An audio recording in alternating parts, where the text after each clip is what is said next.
Assalamualaikum warahmatullahi ta'ala wabarakatuh. A'udzu billahi minasy syaithanir rajim. Bismillahirrahmanirrahim. Alhamdulillahi rabbil alamin wassalatu wassalamu ala asyrafil anbiya'i wal mursalin sayyidina Muhammadin wa ala alihi wa sahbihi ajma'in. Allahumma rabbi shrah li sadri wa yassir li amri wahlul 'uqdatam min lisani yafqahu qawli wa la hawla wa la quwwata illa billahil aliyyil 'azim. اللهم انفعنا بما علمتنا وعلمنا ما ينفعنا وعلمنا ما جهلنا وذكرنا ما نسينا اللهم يسر ولا تعسر رب تمم بالخير اللهم افتح علينا فتوح العارفين وفقنا توفيق الصالحين اللهم لا سهل إلا ما جعلته سهلا وأنت تجعل الحزن إذا شئت سهلا. Jadi insya-Allah kita sambung pengajian risalah Izalatul Iltibas bi tawdihi ahkamil haidhi wal istihadati wan nifas, karangan Syekh Salim bin Ahmad bin Abi Bakar bin Muhammad Al-Khatib hafizahullah subhanahu wa ta'ala, anjuran Jabatan Mufti Negeri Sembilang, jazahumullah wa anna khaira. Muslimin muslimat yang dirahmati oleh Allah subhanahu wa ta'ala, ni siri yang kelima daripada pengajian kitab Izalatul Iltibas bi tawdihi ahkamil haidhi wal istihadati wan nifas, anjuran Jabatan Mufti Negeri Sembilang. Kita muka surat 25. Okey, kita muka surat 25. Katanya faidatun muhimmah fi hukmi rutubati farjil mar'ah. Ni faedah yang penting pada membincangkan berkenaan dengan rutubah. Rutubah asal makna lembab lah. Asal makna lembab, basah. Farak perempuan. Yang mana farak perempuan adakala ataupun dalam tempoh tertentu, dalam masa-masa tertentu, dia mengeluarkan cecair putih. Ataupun orang puan panggil keputihan. Maka ni kita nak bincang berkenaan dengan cecair tersebut. Kita nak bincang berkenaan dengan permasalahan tersebut. Katanya yakhruju min farjil mar'ati fil ahwalil 'adiyati fi tuhri sa'ilun abyad aw asfar. Keluar daripada kemaluan perempuan pada keadaan al-ahwal al-adiyah ni, maksudnya al-adiyah ataupun al-ahwal al-adiyah ni maksudnya keadaan-keadaan biasalah. Keadaan-keadaan biasa maksudnya kebiasaan perempuan keluar daripada kemaluan dia fil tuhur, pada ketika suci, maksudnya ketika tidak ada darah haid, ketika tidak ada darah nifas. Keluar sa'ilun abyad, itu fa'il bagi yakhruju. Sa'il ni maksudnya cecair lah. Kalau kita kata cecair yang putih, au asfar ataupun warna kuning. Kadang-kadang sebahagian daripada perempuan oleh kerana pekat sangat keputihan dia, jadi seolah-olah seperti warna kuning. Warna kuning cerah lah, bukan warna kuning pekat tu, bukan. Baik. Yang mana sa'il abyad au asfar ni yusamma 'inda al-fuqaha, dinamakan sa'il ini, benda ni, cecair ni dinamakan di sisi ulama fiqh sebagai birutubatil farj. Dinamakan sebagai rutubatil farj, rutubah faraj. Jadi mengikut istilah ulama fiqh, itulah yang dinamakan sebagai rutubah al-farj. Muslimin muslimat yang dirahmati oleh Allah Subhanahu wa taala, dalam kitab Izalatul Iltibas, kitab ni sebenarnya mengikut pandangan mazhab Imam Syafi'i. Maksudnya perbahasan berkenaan dengan hukum hakam perempuan menurut pandangan mazhab Imam Syafi'i. Tetapi masalahnya, dalam kitab-kitab fiqh mu'tabar yang dijadikan rujukan dalam mazhab Imam Syafi'i, ulama mazhab Imam Syafi'i tidak menyebut pun bahawasanya rutubatul farj berwarna kuning. Tetapi dalam kitab ni dikata ada juga yang berwarna kuning. Jadi sebab itulah kalau kita tengok nota kaki dikata hakada fil asl. Dalam asal beginilah asalnya. Bi annaha sa'ilun abyad aw asfar. Yang mana rutubatul farj, yang keluar daripada perempuan saat itu adalah cecair yang warna putih ataupun kuning. Walakinil fuqaha'u yu'abbiruna anha bi annaha ma'un abyadu mutaraddidun bainal madhi wal 'araq. Tetapi para fuqaha telah membuat ibarat, maksudnya menyebut bahawasanya rutubatul farj saat itu adalah air yang putih yang antara madhi dengan peluh. Antara madhi dengan peluh. Wala yata'arraduna lil asfari asla. Wala yata'arraduna lil asfari asla. Maksudnya mereka itu tidak menyentuh pun, mereka itu tidak menyebut pun tentang warna kuning sama sekali. Jadi apa yang disebut bahawasanya au asfar ini menyalahi apa yang disebut oleh ulama-ulama fiqh sebelum daripada ni. Okey.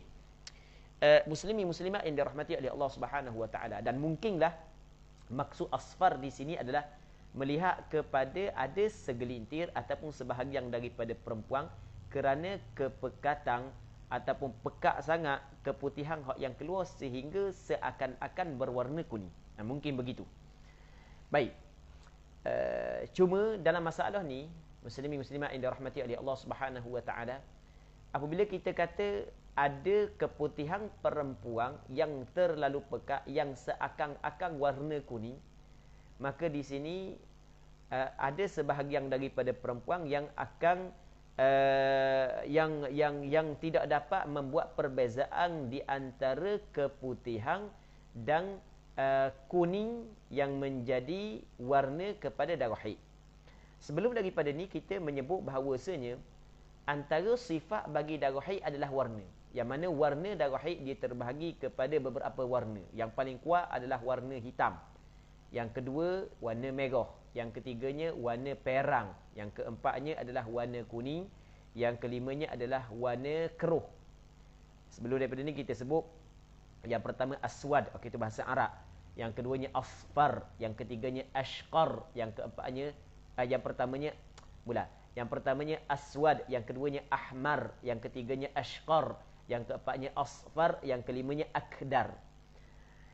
Jadi sebelum daripada ni kita pernah bincang berkenaan dengan sufrah dan kudrah, kuning dan keruh. Adakah ia juga termasuk daripada warna darah haid ataupun tidak? Dan kita sebut bahawasanya pandangan majoriti ulama mengatakan sufrah dan kudrah itu juga termasuk daripada warna darah haid, berpandukan kepada hadis Aisyah, yang mana kata Aisyah kepada orang perempuan yang bertanyakan kepada dia tentang warna kuning yang masih lagi ada pada kapas, boleh tak nak sembahyang? Kata Aisyah, la ta'jalna hatta tarainal qassatal bayda. Jangan kamu gopoh sehinggalah kamu melihat kapas yang putih, tidak ada sedikit pun warna darah. Baik. Muslimin muslimat yang dirahmati oleh Allah Subhanahu wa taala. Jadi ketika mana kuning juga adalah warna darah, dalam masa yang sama ada sebahagian daripada perempuan dia mengalami keputihan yang pekat seperti seakan-akan nampak macam warna kuning, maka ketika tu perempuan tersebut tidak tahu adakah ini masih lagi darah, warna darah haid ataupun ini adalah keputihan. Ada sebahagian perempuan begitu keadaan dia. Okey, bagaimanakah hukum dia? Okey, ketika perempuan tu syok, kuning itu adakah kuning darah ataupun kuning itu adalah kuning keputihan, maka ketika tu dia tidak menggugurkan kewajipan sembahyang. Maksudnya keadaan tersebut tidak menggugurkan kewajipan sembahyang. Apabila kita kata keadaan tersebut tidak menggugurkan kewajipan sembahyang, maka bermakna kuning tersebut tidak lagi kita kata haid. Bahkan kuning tersebut kita kata adalah kuning bagi keputihan yang pekat tadi. Kerana benda kuning tu kita kata tidak haid kerana dia syok. Dia pada asalnya setiap seorang mukallaf diwajibkan sembahyang, sama ada lelaki ataupun perempuan. Allah Subhanahu wa taala berfirman dalam Al-Quranul Karim, innas salata kanat 'alal mu'minina kitaban mawquta. Sesungguhnya sembahyang dia menjadi kewajipan ke atas orang beriman, sama ada lelaki ataupun perempuan, yang mana ketetapan itu ada waktu-waktu yang ditetapkan, ada waktu-waktu yang ditetapkan oleh syarak. Jadi setiap orang yang beriman sama ada lelaki ataupun perempuan, menjadi kewajipan kepada dia mengerjakan sembahyang. Okey, itu pada asal. Kita kena ingat asal setiap mukallaf ataupun setiap mukallafah wajib ke atasnya sembahyang. Baik.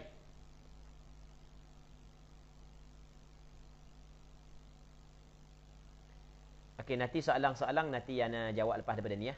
Okey, lepas daripada ni insya-Allah kita akan cuba jawab. Jadi benda saat ni tahu, dah ingat dah terbaca soalan. Okey, gini. Jadi ketika mana seorang perempuan saat itu, ketika mana seorang perempuan pada asalnya diwajibkan kepada dia sembahyang, setiap mukallaf pada asal diwajibkan kepada dia sembahyang, dalam keadaan tertentu gugur kewajipan sembahyang daripada dia, iaitu ketika datang haid, ketika datang nifas. Jadi seorang perempuan ketika datang haid, ketika datang nifas, maka gugur kewajipan sembahyang ke atasnya.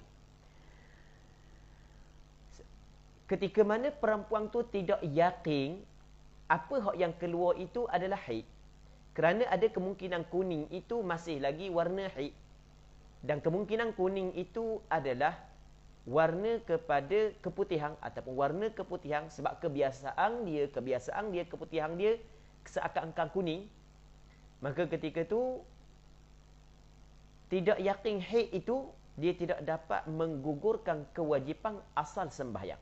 Maksudnya tetap wajib dia kena sembahyang. Kita ada kaedah menyebut al-yaqin la yazulu bisyak. Benda yang yakin tidak hilang dengan syak. Apa maksud yakin di sini? Okey, kita kata asal kepada perempuan wajib sembahyang. Okey, itu yakin. Yang menggugurkan kewajipan sembahyang adalah haid. Tiba-tiba dia syok, hak yang datang saat ini haid ke ataupun warna keputihan, maka ketika tu kewajipan sembahyang tidak dapat digugurkan dengan syoknya apa yang keluar itu adalah haid. Berbeza dengan masalah, kalaulah perempuan saat itu dia tidak pernah pun berlaku keputihan dia seakan-akan kuning. Maksudnya keputihan dia putih. Keputihan dia putih, bukan warna kuning keputihan dia. Keputihan dia putih lah. Itu kebiasaan kebanyakan perempuan. Tidaklah siapa pekak, siapa macam kuning gitu, tak. Maka pada penghujung haid dia masih lagi ada kuning, maka ketika tu perempuan tersebut tidak boleh lagi sembahyang. Kerana kuning itu adalah kuning darah, bukan kuning keputihan. Kerana perempuan yang kategori kedua ini tidak biasa keputihan dia seakan-akan warna kuning. Okey, ni perkara yang penting yang perlu perempuan kena tahu dalam masalah ni. Okey. Katanya walaha thalathatu ahwal, dan baginya, bagi rutubatil farj. Okey, kita guna istilah yang disebut oleh ulama mudah sikit kita nak faham. Kita kena faham istilah dulu. Rutubatul farj maksudnya asal makna lembab ataupun basahan yang ada pada faraj, cecair yang ada di dalam faraj, hak yang kita kata keputihan itulah, ataupun cecair hak yang tidak keputihan pun, yang penting cecair je, hak yang keluar daripada faraj. Baik, dia sebenarnya ada thalathu ahwal, ada 3 keadaan. Yang pertama, al-halatul ula an takhruja mimma yajibu ghasluhu fil istinja. Dia keluar daripada barang, yakni daripada tempat yang wajib dibasuhnya pada istinja. Di sana ada tempat yang wajib perempuan basuh ketika perempuan qada hajat. Maksudnya ketika perempuan ketika perempuan qada hajat, ada kawasan farak dia saat itu tempat yang wajib dibasuh. Tempat yang wajib dibasuh iaitu wa huwa ma yadhharu 'inda julusiha 'ala qadamaiha. Apa hak yang nyata, apa hak yang jelas, apa hak yang zahir ketika perempuan tu duduk bercangkung. Itu maksud julusiha 'ala qadamiha, duduk di atas 2 kakinya, maksudnya duduk bercangkung. Ketika seorang perempuan duduk bercangkung, ada kawasan farak hak yang maksudnya hak yang terbuka, hak yang zahir, maka kawasan tu dipanggil kawasan yang wajib dibasuh. Baik. Kalaulah keputihan itu, cecair yang keluar daripada kemaluan itu keluar daripada situ, maksudnya dia keluar daripada tempat tersebut. Dia keluar daripada tempat tersebut, kata ulama, fahadhihi taharatun qat'ah. Keputihan ini ataupun cecair ini ataupun rutubatul farj ini adalah suci qat'an, Suci secara qat'. Maksudnya tanpa ada khilaf. Qat'an ay bila khilaf. Tanpa ada khilaf di kalangan ulama. Suci secara qat'. Maksudnya tanpa ada khilaf. Kenapa ulama kata suci? Kalaulah keputihan tu keluar daripada kawasan yang wajib perempuan itu basuh ketika istinja, iaitu kawasan yang nyata, yang zahir ketika perempuan duduk bercangkung, kerana cecair ataupun keputihan yang keluar daripada kawasan tersebut, dia mengambil hukum peluh. Maksudnya sebagaimana peluh tidak najis, peluh suci, begitu juga cecair itu juga suci, cecair itu juga tidak najis. Di sebenarnya rutubatul farj yang kita kata suci saat itu, dia bukan hanya khusus kepada perempuan. Bahkan setiap binatang pun hukum dia sama. Jadi kalaulah kita terkena cecair yang keluar daripada kemaluan binatang, lembu, kena di baju kita, tetapi cecair tersebut dia keluar daripada bahagian zahir kemaluan lembu tu, daripada zahir kemaluan lembu tu, maka hukum dia suci. Ia dalam kitab ni, dalam kitab-kitab fiqh, dia rutubatul farj bukan hanya khusus untuk perempuan, bahkan segala cecair yang keluar daripada farak binatang sekalipun mengambil hukum yang sama. Okey, dia mengambil hukum peluh. Okey, itu yang pertama. Yang kedua, al-halatu tsaniyah an takhruja mimma la yajibu ghasluhu, tapi wa yasiluhu dzakarul mujami'. Maksudnya rutubatul farj ini, keputihan ini, cecair ini, dia keluar daripada barang, yakni daripada tempat yang tidak wajib dibasuhnya. Maksudnya dia keluar bukan daripada tempat hak yang nyata, yang zahir ketika perempuan duduk bercangkung, bahkan daripada bahagian dalam sikit. Tapi bukan dalam sangat, dalam sikit. Dalam sikit. Dia perempuan kalau dalam sikit, dia tidak wajib basuh. Hak yang wajib basuh apa? Hak yang zahir ketika dia duduk bercangkung sahaja. Tapi wa yasiluhu dzakarul mujami', tetapi tempat tersebut masih lagi sampai oleh zakar lelaki yang bersetubuh dengan dia. Maksudnya kawasan hak yang dalam sedikit saat itu dapat orang hak lelaki ataupun dia bersetubuh, zakar lelaki hak yang bersetubuh sampai kepada tempat tersebut. Baik, kalau keluar daripada tempat itu, maka di sini berlaku khilaf. Berlaku khilaf. Kalau hak yang keluar daripada kawasan zahir, hak yang perempuan duduk bercangkung saat itu keluar daripada kawasan tu, maka hukum dia suci. Tapi kalau keluar daripada kawasan hak yang zakar orang yang bersetubuh sampai, tapi kawasan tu sebenarnya tidak wajib dah basuh dalam istinja kawasan tu. Tapi kalau keluar kawasan tu, maka rutubatul farj saat itu berlaku khilaf. Fa'tamada Syekh Ibnu Hajar Al-Haytami fi tuhfatihi annaha tahirah. Maka i'timad, berpegang oleh Syekh Ibnu Hajar dalam kitab tuhfahnya. Imam Ibnu Hajar Al-Haytami, dia ada beberapa kitab. Antara kitab yang masyhur adalah kitab Tuhfatul Muhtaj, syarah kepada kitab Minhajul Talibin karangan Imam Nawawi. Dan kitab Tuhfatul Muhtaj di antara kitab mu'tamad dan kitab yang dijadikan rujukan dalam fatwa mengikut pandangan mazhab Imam Syafi'i. Jadi mengikut pandangan Imam Ibnu Hajar Al-Haytami dalam kitab Tuhfah, bahawasanya rutubatul farj yang keluar daripada kawasan tersebut, hukum dia adalah suci. Baik. Wa'tabana Syekh Muhammadun Ar-Ramli, dan telah i'timad oleh Syekh Muhammadun Ar-Ramli, Muhammad Ar-Ramli, wa Syekhul Khatib Asy-Syirbini, dan Syekh Khatib Asy-Syirbini, annaha najisah, bahawasanya rutubatul farj yang keluar daripada kawasan dalam farak tapi masih lagi sampai zakar orang yang bersetubuh ke tempat tersebut, kalau keluar daripada bahagian tu, maka mengikut pandangan Imam Ramli dengan Imam Khatib Asy-Syirbini, hukum dia adalah najis.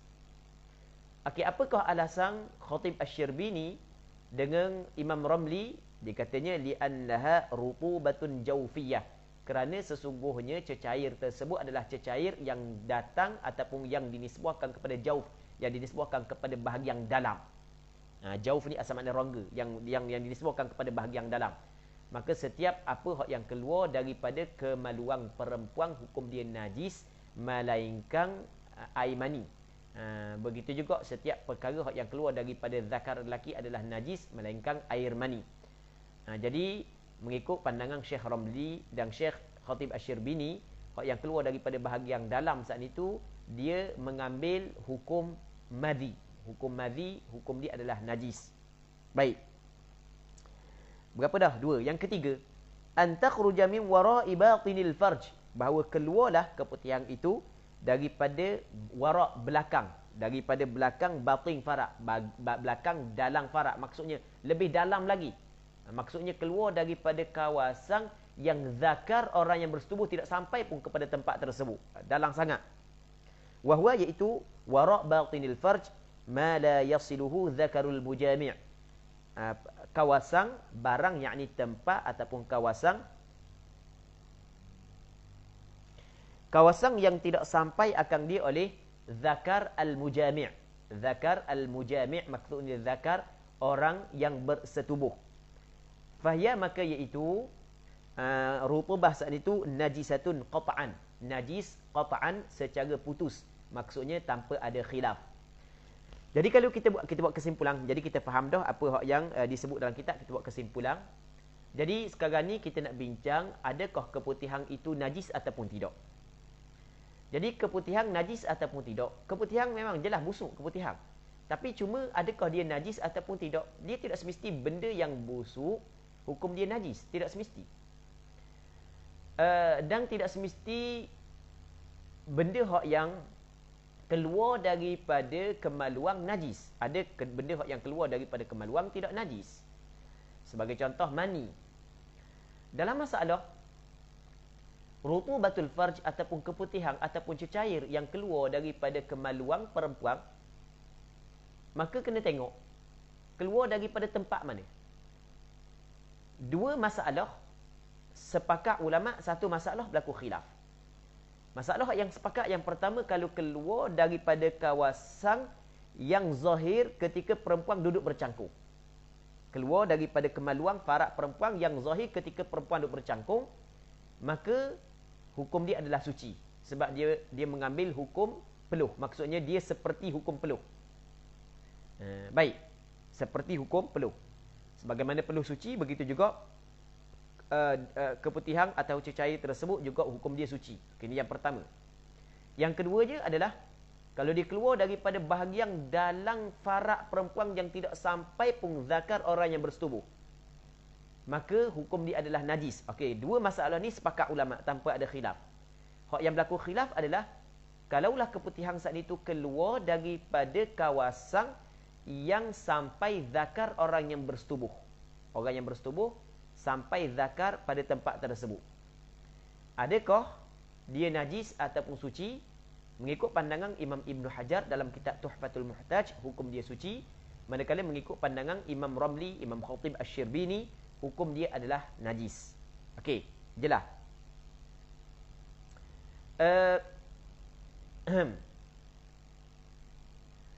Tinggal lagi, kita ada satu lagi. Jenis orang puang ni dia was-was sikit kan. Kadang-kadang orang puang was-was sikit. Bukan was-was sikit, was-was banyak. Kadang-kadang kita khabar gini, dia masih lagi was-was. Kalau kita khabar gini masih lagi was-was. Ataupun memang dia tidak jelas bagi dia. Was-was rasa. Kadang-kadang tidak jelas, syok. Saya tidak tahulah keluar daripada bahagian zahir farak ketika duduk bercangkung ke ataupun keluar daripada bahagian dalam. Saya tak tahulah. Okey, ketika tidak jelas keluar daripada bahagian mana, maka kata ulama hukum dia adalah suci. Jadi pendek kata, keputihan kalau yakin keluar daripada bahagian dalam, hukum dia najis. Kalau yakin keluar daripada bahagian luar, hukum dia suci. Kalau tidak yakin, maka dia mengambil hukum suci. Kerana benda yang najis, selama mana kita tidak yakin, maka tidak dihukumkan sebagai najis. Baik. Tinggal lagi benda. Boleh kita tengok nota kaki nombor 4. Wa muqtada kalam ar-Ramli annahu yu'fa anha fala tunajjisu dhakar al-mujami' wala mani al-mar'ah. Maksudnya apa hak yang difaham daripada kalam Imam Ramli?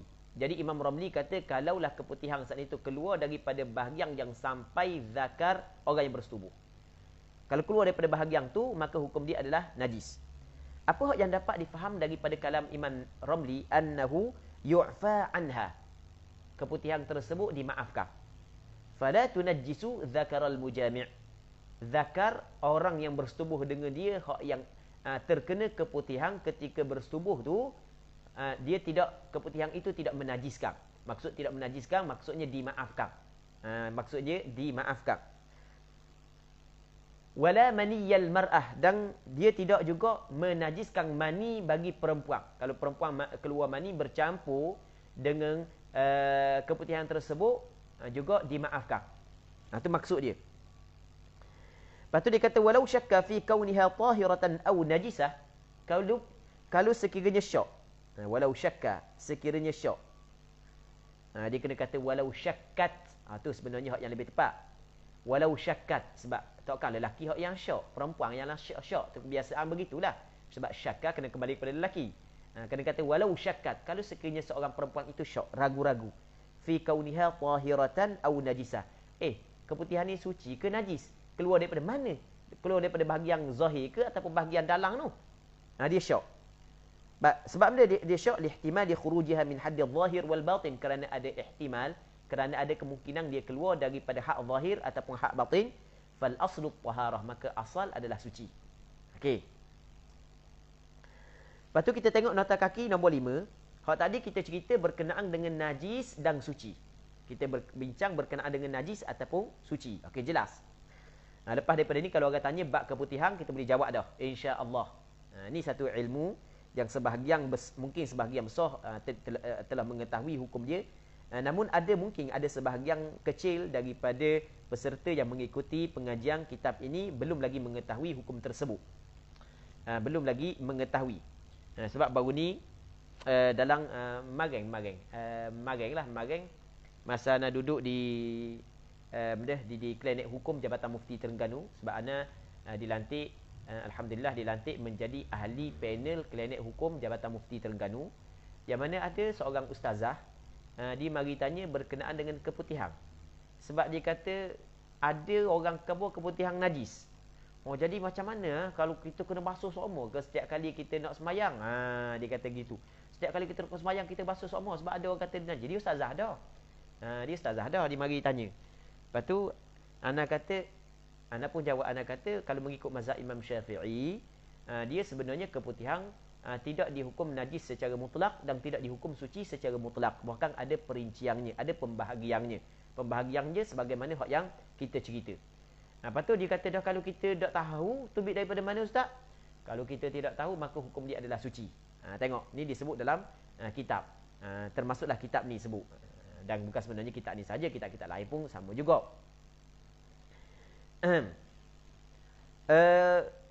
Seterusnya, mana lagi? Okey, ni berkenaan dengan suci ataupun najis. Okey, kita akan bincang pula berkenaan dengan adakah ia membatalkan wudu ataupun tidak. Kerana kita di antara perkara yang membatalkan wudu adalah keluar sesuatu daripada kemaluan faraq ataupun zakar ataupun daripada dubur. Keluar sesuatu daripada qubul ataupun dubur. Hak yang kita belajar dalam kitab fiqh. Malaikat mani. Mani dia tidak membatalkan wudu. Sebagaimana mani tidak najis dan mani juga tidak membatalkan wudu. Manakala perkara yang lain yang keluar daripada kemaluan, daripada zakar, daripada faraq, daripada dubur, ia membatalkan wudu. Ia membatalkan wudu. Sehingga kan keluar angin batal wudu. Walaupun keluar angin, tetap ia membatalkan wudu. Jadi sekarang ni kalau kita tengok keputihan, dia keluar daripada kemaluan. Adakah keputihan itu membatalkan wudu ataupun tidak? Maka kata ulama, kena tengok. Kena tengok kalau dia keluar daripada hak zahir, maksudnya dia keluar daripada hak yang nyata ketika perempuan duduk bercangkung, maka ia tidak membatalkan wudu. Tetapi kalau dia keluar daripada hak batin, sama ada hak yang sampai zakar ataupun lebih dalam lagi, maka ia membatalkan wudu. Ini kita boleh tengok nah. Tengok nota kaki nombor 5. Dia katakan hadza hukmuha taharatun wa najasah. Ini adalah hukumnya taharatan wa najasah, nisbah suci dan nisbah najis. Wattafaqu ala anna hadhihi ar-rutubata idza kharajat min haddil batin annaha tanqudul wudu. Maksudnya mereka itu bersepakat, ulama bersepakat bahawasanya cecair ini apabila dia keluar daripada hak batin, daripada kawasan batin, bahawasanya cair ini ia membatalkan wudu. Wa in kharajat min haddil zahir, kalau sekiranya dia keluar daripada hak zahir, au syakkat ataupun syak, keluar daripada hak batin ke hak zahir, fala tunqidul wudu atau fala tanqudul wudu, maka dia tidak membatalkan wudu. Syakkat fi kauniha kharajat min haddil batin aw zahir. Syak dia ni keluar daripada hak zahir ke hak batin, maka dia tidak membatalkan wudu. Kerana wudu kita adalah benda yang diyakini. Apabila berlaku perkara yang syak, adakah batal wudu ataupun tidak, maka tidak boleh kita nak hilangkan benda yang diyakini. Sama macam kita khabar tadi, al-yaqin la yazulu bisyak. Benda yang yakin tidak hilang dengan syak. Okey, habis perbincangan berkenaan dengan keputihan ataupun cecair. Dia bukan mesti keputihan saja. Bukan keputihan. Dia ada selagi cecair yang keluar daripada perempuan, cecair jernih yang keluar daripada perempuan, dia mengambil hukum yang sama. Seterusnya, al-faslu tsani, fasal yang kedua. Al-mabhathul awal fi ma yahrumu bil haidhi wan nifas. Perbahasan fasal yang kedua, ada beberapa perbahasan. Perbahasan yang pertama adalah pada perkara yang haram dengan sebab haid dan nifas. Okey, di sana apabila perempuan tu datang haid ataupun apabila perempuan tu datang nifas, maka ada perkara yang dilarang, yang diharamkan dia melakukan perkara tersebut. Ataupun diharamkan kepada orang lain. Adakala diharamkan kepada perempuan, adakala diharamkan kepada orang lain. Yahrumu bil haidhi wan nifas as-salah. Haram dengan sebab haid, dengan sebab nifas, sembahyang. Antara perkara yang diharamkan kepada perempuan yang haid, perempuan yang nifas adalah sembahyang. Sebab itulah haid dinamakan juga sebagai mani'. Nifas dinamakan juga sebagai mani', penghalang daripada wajibnya sembahyang. Penghalang daripada sahnya sembahyang. Sembahyang ni dah kira sembahyang fardu ke, sembahyang sunat ke, tidak boleh dilakukan oleh perempuan yang haid dan perempuan yang nifas. Walaupun perempuan saat ni tu kuat beribadat. Kuat ibadat dia. Qawamatul lail, sawabatun nahar. Dia ni sentiasa jaga qiyamul lail, kuat puasa siang hari. Tapi ketika datang haid, dia tidak boleh sembahyang. Sama ada sembahyang fardu ataupun sembahyang sunat. Sehingga kan sujud tilawah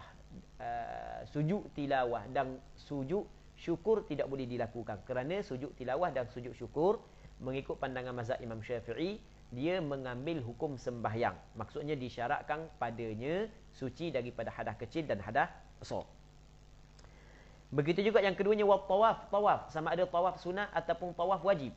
Tak boleh. Perempuan yang datang haid dan datang nifas tidak boleh dia tawaf. Haram dia tawaf. Sama ada tawaf sunat ataupun tawaf wajib. Kerana kata Rasulullah, at-tawafu bimanzilatis salah. Tawaf ini menempati sembahyang. Wa massul mushaf, menyentuh mushaf, menyentuh Al-Quran. Tidak boleh bagi perempuan yang haid, perempuan yang nifas. Wa hamluhu, membawa Al-Quran. Tak boleh juga. Wa qiraatul Quran, dan baca Al-Quran ay biqasdil Quran, dengan qasa' Al-Quran. Kalau baca ayat Quran tapi dengan qasa' doa ataupun qasa' zikir, maka waktu dibolehkan. Kalau baca Al-Quran, sebagai contoh, dia nak naik kereta, dia uzur dia nak naik kereta, dia baca subhanallazi sakhkhara lana hadza wa ma kunna lahu muqrinin wa inna ila rabbina lamunqalibun. Okey, boleh. Hukum dia tidak menjadi masalah kerana dia tidak qasa Quran, bahkan dia qasa doa. Baik.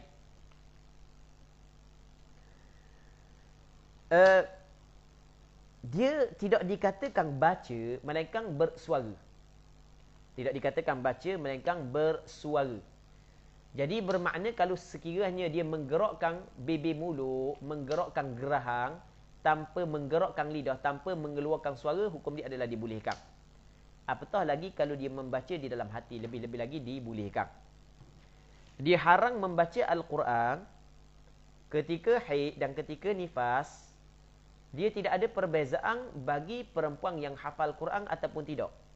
Bagi perempuan yang belajar Quran ataupun tidak. Bagi perempuan yang mengajar Quran ataupun tidak. Ini adalah pandangan mu'tamad di dalam mazhab Imam Syafi'i. Ini pandangan mu'tamad di dalam mazhab Imam Syafi'i. Namun, di sana ada pandangan yang kedua di dalam mazhab Imam Syafi'i. Bahawasanya dibolehkan bagi perempuan yang mengajar Al-Quran untuk membaca Al-Quran ketika dia datang haid. Okey, ada pandangan dalam mazhab Imam Syafi'i. Manakala mazhab Maliki, kalau kita nak tengok pandangan hak yang lebih luas, pandangan hak yang mengatakan haram ni bukan hanya mazhab Imam Syafi'i, bukan pandangan majoriti ulama, sama juga mazhab Hanafi dan Hanbali. Melainkan mazhab Maliki yang mengatakan boleh bagi perempuan yang datang haid membaca Al-Quran. Okey, seterusnya wa taharatu bi niyyati ta'abbud, dan bersuci dengan niat ta'abbud, dengan niat beribadat. Dia bersuci, dia ada bersuci bukan niat ibadat. Contoh kita mandi pagi, mandi tengah hari, itu kan bertaharah, bersuci, tapi bukan niat ibadat. Itu bersuci pada adat je. Dia ada bersuci dengan niat ibadat dengan maksud mandi wajib sebagai contoh, ataupun berwudu, itu sebagai contoh. Jadi bersuci dengan niat ta'abbud dan dengan niat ibadat. Contoh mandi wajib. Contoh lagi kita kata berwudu. Ketika perempuan tu datang haid, ketika perempuan tu datang nifas, hukum dia adalah haram. Li ghairi nahwin nusuki wal 'id. Tapi selain daripada seumpama. Dia panggil nahwi ni seumpama. Kalau kita nak hak yang kalau kita nak ibarat hak yang lebih terperinci, kita katakan selain daripada nusuk dan selain daripada hari raya wa nahwihi. Dia panggil idhafah nahwi kepada nusuk adalah idhafah ma'tuf kepada ma'tufun alaih dengan dihadafkan huruf ataf. Asalnya li ghairin nusuki wal 'idi wa nahwihima. Maksudnya bersuci dengan niat ta'abbud selain daripada nusuk ibadah haji ataupun ibadah umrah, dan selain daripada hari raya, dan seumpama keduanya hari raya dan ibadat haji dan umrah. Maksudnya dia lagu mana? Maksud dia perempuan yang datang haid apabila dia nak berumrah ataupun dia nak berihram, dia nak niat berihram, dia perempuan yang datang haid boleh dia niat berihram. Jangan kita kata tak boleh apa. Jangan kata tak boleh pula. Boleh, tak ada masalah. Hak yang tidak boleh dia tawaf sahaja. Orang perempuan datang haid dia nak niat haji boleh. Hak yang tidak boleh adalah tawaf sahaja. Hak lain boleh belaka. Sebab orang lain tidak disyaratkan suci daripada hadas kecil dan tidak disyaratkan suci daripada hadas besar. Jadi perempuan yang haid, katakanlah dia berada di Madinah, dia mula datang haid. Dia nak pergi Mekah, kalau dia kosak dia, tujuan dia untuk buat umrah, mesti dia kena niat. Apabila safar di miqat, tidak boleh tak niat. Jadi ada, biarlah waktu kita tak mau cerita, kalau kita nak cerita jadi panjang pula, kita masuk bab lain pula. Okey, ni sambil-sambil ya. Jadi siapa di Bir Ali, siapa di Dhul Hulaifah, dia wajib dia kena berniat sebab qasak dia nak pergi Mekah untuk berihram, sama ada ihram dengan haji ataupun ihram dengan umrah, itu masalah lain lah. Okey, kita kata dia buat umrah lah. Okey, siapa di miqat Bir Ali ataupun Dhul Hulaifah, dia niat. Okey, sekarang ni haid dia ada. Biar ada pun tak ada masalah, boleh je niat. Okey, di sana ada perkara yang disunatkan bagi orang yang ingin berihram, iaitu mandi sunat ihram. Di sana ada perkara yang disunatkan kepada orang yang ingin berihram yang dinamakan sebagai mandi sunat ihram. Adakah mandi sunat ihram disunatkan kepada perempuan? Jawapannya ya, disunatkan kepada perempuan. Begitu juga di sana ada mandi-mandi yang disunatkan bagi orang yang mengerjakan haji. Mandi kerana nak wukuf di padang Arafah sebagai contoh. Walaupun perempuan tu haid, tetap sunat dia mandi. Sama juga perempuan pada hari raya tu, perempuan datang haid, maka sunat dia mandi hari raya. Okey. Contoh yang lain lagi, benda lagi hak yang selain daripada hari raya, selain daripada ibadat haji sebagai contoh. Okey. Benda kita contoh hak yang lain lagi ya. Tak marilah contoh lain. Tak teringat contoh lain. Okey, minta hujang sebagai contoh. Benda minta hujang. Kita nak kena sembahyang minta hujang, ataupun gerhana kena sembahyang. Cuma di sana ada juga pandangan yang mengatakan, ada pandangan, kita buat contoh ginilah. Ada pandangan ulama yang mengatakan disunat mandi untuk setiap berkumpul.